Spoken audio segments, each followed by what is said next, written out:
আপনি পীর সাহেব না অন্য কিছু গো? এটা কি লতিন কথা? এটা তো পুরাতন কথা। আবার আপনি ব্যঙ্গ করে আরে বেয়াদব লোক তো আপনি। এই দেখ কিরাম করে দেখ। আসসালামু আলাইকুম। হ্যালো আসসালামু আলাইকুম।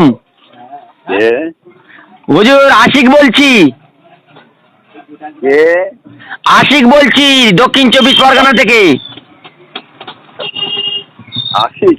হ্যাঁ কে আশিক? আমি দরবারেরই মুরিদ। হ্যাঁ বলো। বলছিলাম হুজুর একটা মশলা জানার ছিল। মশলা?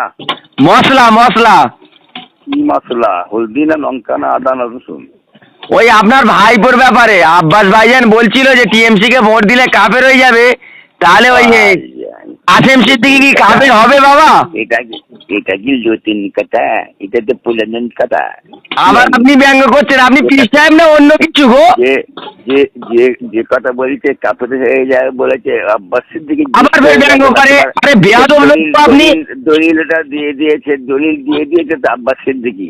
তাহলে ওই কাসেম কাফের? কাসেম কি দাদা পীরের রক্ত না?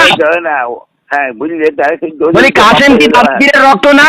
জবাব বলি কাসেম কি দাদা পীরের? এই দেখ কিরাম করে দেখ।